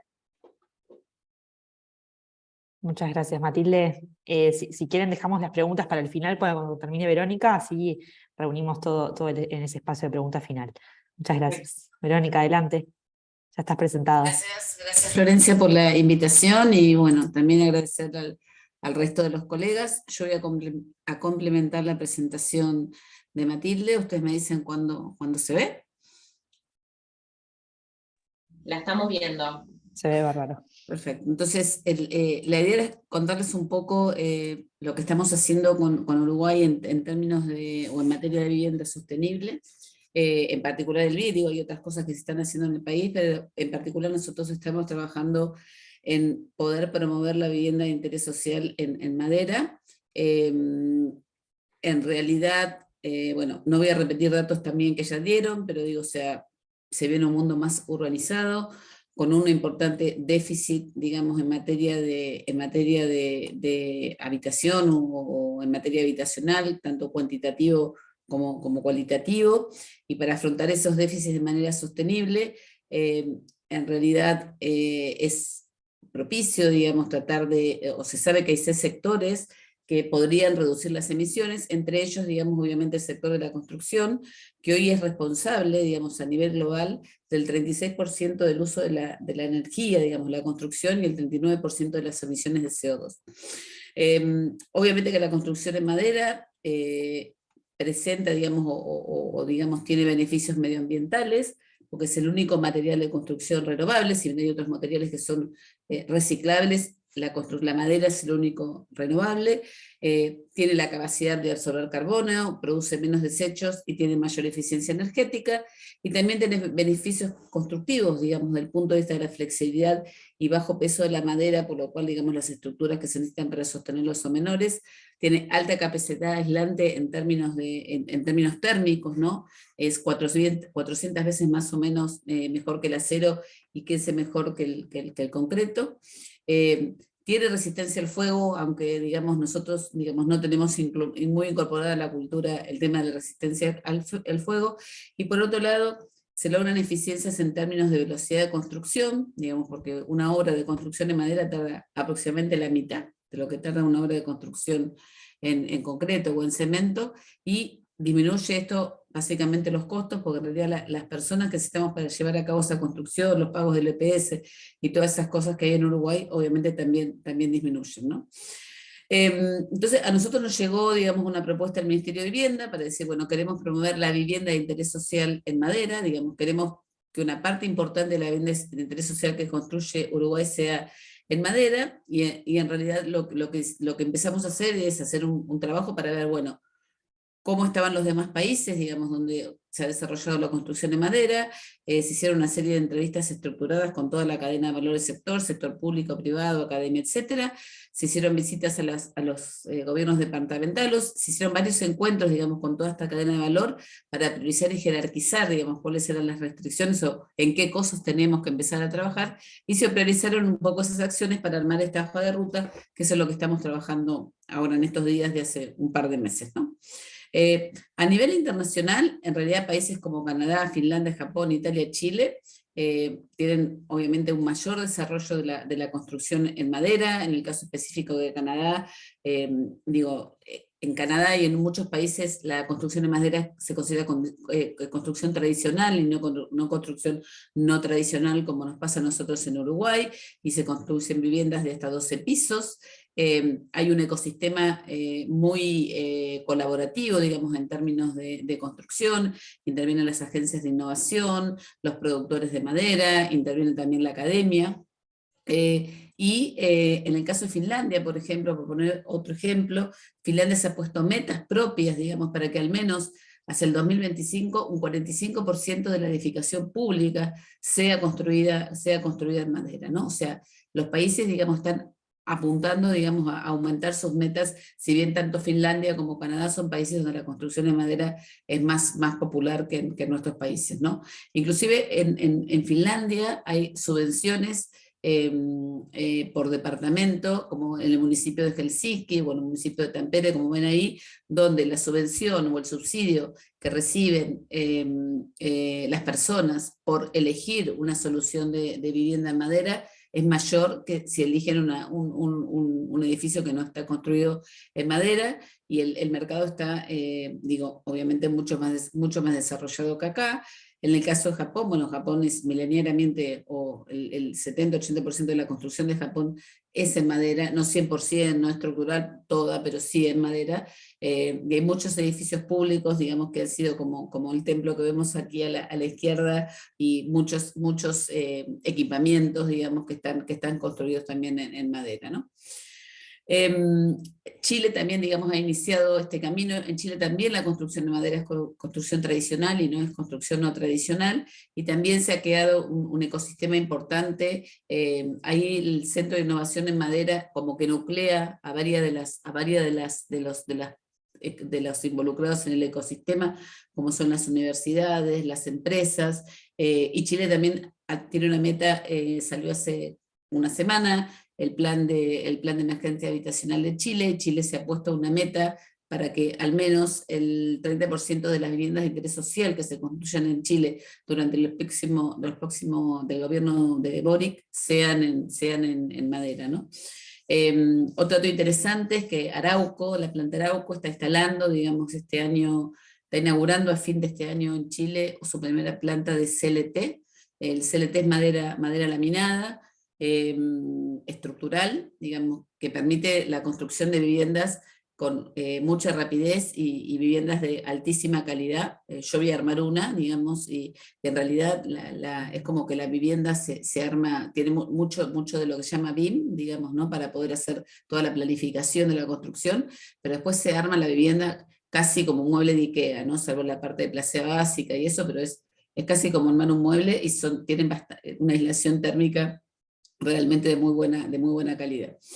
Voy un poquito más rápido, porque si no, no vamos a poder cumplir con los tiempos. Inclusive Chile también está pensando en construcción en altura, hay un proyecto aprobado, digamos, con licencia de construcción en Coyhaique para hacer un edificio de unos, no me acuerdo, son 10, 12 pisos, que por motivo de la pandemia y el aumento de los precios de la construcción no empezó a construirse todavía, pero que está ahí, digamos, dando vueltas, ¿no? Entonces, bueno, resumidamente hicimos este trabajo, como les decía, digamos, de ver un poco cuáles eran las demandas de los distintos actores del sector. Hicimos entrevistas con más de 72, 82 actores involucrados, del sector profesional, privado, público, usuarios, académicos, y hicimos también una recorrida, digamos, con unos consultores chilenos que nos ayudaron a hacer esta hoja de ruta. Visitamos también a usuarios de viviendas, de algunas viviendas o algunas soluciones en madera que hay hoy en Uruguay para MEVIR. Y bueno, socializamos, acordamos y vimos que en realidad hay como 3 restricciones, digamos, o barreras que actualmente tiene la construcción de madera en Uruguay, que tiene que ver con normativa, que tiene que ver con aspectos técnicos y tiene que ver también con aspectos culturales. Entonces, para eso, digamos, lo que hicimos fue armar lo que yo les decía, una hoja de ruta y priorizar de 70 acciones que todo este ecosistema que les contaba recién quería hacer, 10 para poder arrancar, de las cuales la mayoría tuvieron un consenso desde el 75 y el 100%. Entonces se las cuento brevemente. Y además, digamos, obviamente también en línea con lo que decían mis otros colegas, hay un componente de gobernanza o estructura multiactor para que todo esto pueda funcionar, ¿no? Entonces lo que estamos haciendo básicamente tratando de levantar son 10 barreras. La primera tiene que ver con la normativa nacional y departamental para la construcción de madera, que se está trabajando principalmente sobre todo para la construcción en altura, ¿no? O sea, la construcción que no es en altura, uno ve casas de alto estándar hoy por hoy construidas en madera, pero para lo que es propiedad horizontal, digamos, la reglamentación departamental no lo permite, o muchas veces no hay capacidades, digamos, a nivel de las partes de planificación o que tiene que dar la licencia de la construcción.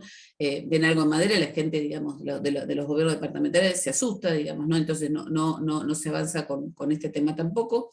Hay todo, entonces lo que se está tratando de hacer es trabajar con el Congreso de Intendentes y bomberos, digamos, para ver cómo se media, digamos, el tema sobre todo de resistencia y propagación de fuego, que es la principal barrera o limitante que hay para la construcción en altura o en propiedad horizontal. La segunda medida o la segunda restricción que nosotros vemos es una restricción de tipo cultural, digamos, porque en general en América Latina estamos acostumbrados a así automáticamente relacionar la vivienda en madera con vivienda de baja calidad, y lo que vamos a hacer, porque los recursos que tenemos digamos, y con los cuales estamos apoyando al Ministerio de Vivienda, son recursos de cooperación técnica. Yo no tengo recursos para poder hacer inversiones con esto todavía, entonces vamos a hacer 3 proyectos piloto o un concurso internacional para hacer el diseño de 3 proyectos, uno para vivienda en altura, otro para un equipamiento comunitario y un programa de mejoramiento de barrios, y otro para vivienda nucleada en coordinación o articulación con el MEVIR, con la idea, digamos, de hacer algún proyectos que tengan calidad en el diseño, ¿no? Diseño funcional estamos hablando más que nada, y que después MEVIR, Agencia Nacional de Vivienda y PMB puedan, en base a estos diseños, hacer sus respectivos llamados a licitación para poder hacer estas viviendas viviendas o equipamientos de calidad. La tercera de las restricciones que estamos digamos, enfrentando es todo lo que tiene que ver con la investigación y desarrollo, y es la caracterización de la madera nacional, porque los bosques nativos nuestros están certificados, digamos, pero la madera no está certificada, digamos, y para eso tiene que tener determinados estándares de producción y calidad, digamos, y en eso también estamos trabajando en conjunto con el gobierno y la gente del LATU dentro de este ecosistema. La cuarta medida, o la cuarta línea de trabajo tiene que ver con la generación de capacidades a nivel local, ¿sí? Y lo que vamos a armar nosotros es una estrategia, porque tampoco tenemos tanta plata, pero sí una estrategia de generación de capacidades a nivel local, y cuando hablamos de generación de capacidades hablamos de las empresas, pero hablamos también de los operarios, hablamos también de la academia, digamos, hablamos también del sector público, hablamos de los gobiernos departamentales, que son los que tienen que recibir y dar licencias de la construcción a lo que está construido en madera. La acción 5 tiene que ver con el desarrollo de soluciones constructivas y tener manuales y procedimientos y sobre todo, digamos, facilitar el conocimiento, ¿no? De estas soluciones constructivas que en muchos países del mundo existen y son de libre disponibilidad. Hoy por hoy en Uruguay todavía no. Lo que sí hizo Uruguay, y adelantó un poquito, es que hasta la LUC existía solamente para la construcción no tradicional. Para que se aceptara un método de construcción no tradicional, había que sacar una cosa que se llamaba DAT, que tardaba bastante tiempo, y después de la LUC se creó una cosa que se llama CIR, que lo que permite es homologar sistemas de construcción no tradicional, que están, si yo tengo una empresa y tengo un sistema de construcción no tradicional de otro país, Uruguay me lo homologa, ¿sí? Y eso se hace en plazos bastante más cortos de tiempo. Ya hay 11 o 12 presentaciones de CITES, más o menos, no todas de ellas en madera, pero digo que la cosa está avanzando hacia lo no tradicional acá, en Chile también, porque la necesidad de la vivienda social es mucha, y cuanto más aceleremos los procesos de construcción de vivienda social, obviamente más rápido estamos llegando a la gente, y menos gente, digamos, o más gente tiene un hábitat digno donde vivir, ¿no? La parte 6 tiene que ver, bueno, esta fue una demanda muy fuerte que surgió en estas mesas de trabajo que les comentaba, que es la incorporación de las pequeñas y medianas empresas, y cómo también las pequeñas y medianas empresas se benefician de esta nueva ola, digamos, de construcción de vida de interés social en madera. Todo esto tiene que ir acompañado, obviamente, con una estrategia de comunicación y participación efectiva, porque la barrera cultural, como yo les contaba, es amplia, entonces comunicación y participación tienen que ir un poco de la mano del desarrollo de las otras restricciones. Estamos también estudiando, un poco en línea con lo que comentaba hoy Mati y lo que comentaban el resto de los colegas, cómo podemos generar incentivos hacia los desarrolladores privados. Pues están los bonos, están un poco lo que comentaba recién, pero puede haber otros incentivos, y vamos a hacer un estudio para ver cuáles son. Hay un tema ahí importante con el tema de seguros. Después, obviamente, está el tema del valor agregado a la producción forestal nacional, ¿no? Al comercio nacional de la producción forestal, que hoy por hoy va todo hacia rolos, o va hacia todo, o casi todo hacia pasta, ¿no? De pasta para las papeleras, y ahí la idea es, bueno, ¿cómo hacemos que parte de eso tenga valor acá? Arboreal, que es una empresa forestal, está también instalando su planta de CLT, de esta madera laminada, en Tacuarembó. Se espera que en abril esa planta esté inaugurada, y va a trabajar no solamente para Uruguay, sino la idea de que Uruguay sea un hub para el resto de la región, ¿no? Y por último, digamos, poder contar con guías de diseño, especificaciones, construcción, para todas aquellas personas, digamos, o todas aquellas empresas que quieran empezar a construir en madera, para acelerar el proceso hasta tanto, digamos, se dé el cambio cultural a través de las instituciones educativas, que todo esto obviamente no es de un día para otro. Nosotros nos pusimos una meta al 2025, y son procesos, digamos, que llevan su tiempo, ¿no? Pero el puntapié inicial está dado, y estamos trabajando en eso, y bueno, muchas gracias, y quedo abierta para preguntas, comentarios. Muy bien, muchas gracias, Verónica. Acá tenemos algunas consultas. Para la parte de Matilde, preguntan si BidInvest solicita garantía soberana. BidInvest no trabaja con garantía soberana, ese es el sector público. Nosotros como brazo privado de BidInvest trabajamos con contrapartes que son del sector privado y tenemos, bueno, ahí como una zona gris que podrían ser empresas públicas de derecho privado, digamos, y ahí, bueno, hemos trabajado con la CND y demás, pero no solicitamos garantía soberana. Bien, perfecto. Después preguntan, dicen, entiendo que BidInvest ha estado involucrado en el financiamiento del ferrocarril central en Uruguay. ¿Se ha utilizado alguna de las herramientas mencionadas por Matilde anteriormente? Bueno, el ferrocarril se lleva gran parte de los 1.532 millones de dólares que tenemos de outstanding en Uruguay, como se imaginarán, y sí, utilizó la herramienta de financiamiento estructurado. Fue un A/B loan estructurado en etapas, con una forma de project finance, por tratarse de infraestructura y porque era lo que mejor se adaptaba, y ahí hago mucho foco en la parte B del A/B loan y en la importancia de movilizar recursos para poder llevar adelante esta serie de proyectos. Bien, perfecto, clarísimo. Hay una última pregunta que tiene que ver con esto último que estaba comentando Verónica sobre su hoja de ruta. Creo que un poco al final lo comentaste, Verónica, pero por las dudas hago la pregunta. Dicen, ¿hay plazos establecidos para los 10 puntos establecidos en la hoja de ruta? Muchas gracias. Algo ahí comentaste, pero capaz que... Sí, lo comenté, pero aprovecho para comentarles algo más que no surgió en la reunión, o no surgió en las preguntas, es que en realidad el banco, la parte pública y la parte también privada, se puso una meta de que al menos el 30% de las operaciones del banco durante este año aportaran los temas de cambio climático, ¿no? Uh-huh. Entonces todas, y también hay, digamos, temas de género y diversidad, pero todas las operaciones nuestras pasan por un filtro de cambio climático, y la meta que tiene el banco es que al menos el 30%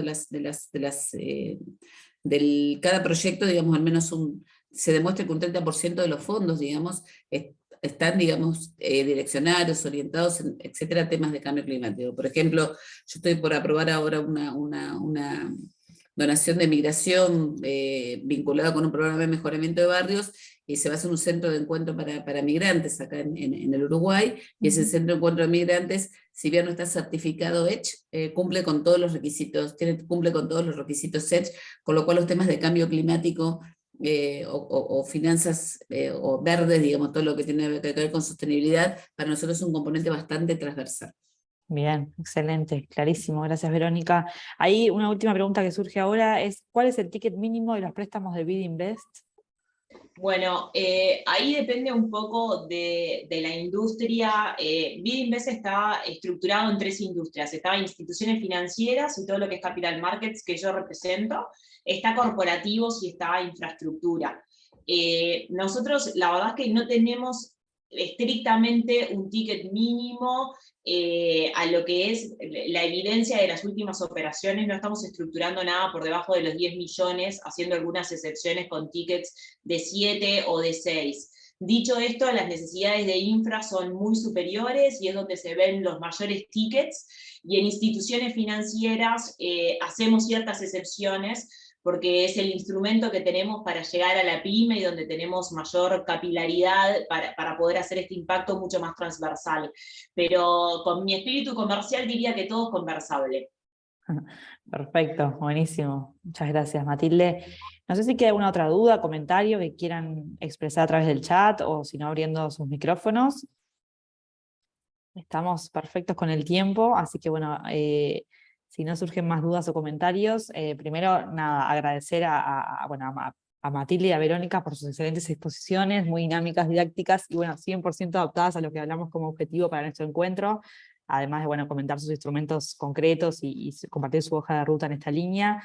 Pero bueno, extender el agradecimiento nuevamente a Diego, a Marcela, bueno, a Matilde y a Verónica que recién comentaba, porque bueno, además de compartir tan cálida y generosamente su visión, su experiencia, su conocimiento, también nos han llamado a la acción y bueno, en eso estaremos trabajando también desde la Cámara para impulsar estos cambios y procesos a nivel de la construcción particularmente. Bueno, nada, comentarles que a partir de la semana que viene van a quedar disponibles todas las grabaciones de todas las instancias, las 6 instancias del ciclo que estuvimos llevando a cabo en este último tiempo. Van a estar disponibles en el canal de YouTube de la Cámara, pero igualmente vamos a hacer la difusión pertinente para que todos puedan acceder. Y bueno, ya cerrando, agradecerles a todos por participar, por sumarse a todos estos encuentros, y bueno, esperamos que puedan seguir sumándose a las próximas instancias que vamos a estar generando desde la Cámara. Así que sin mucho más, les agradezco a todos y les mando un saludo. Muchas gracias. Muchas gracias. Adiós. Muchas gracias. Gracias.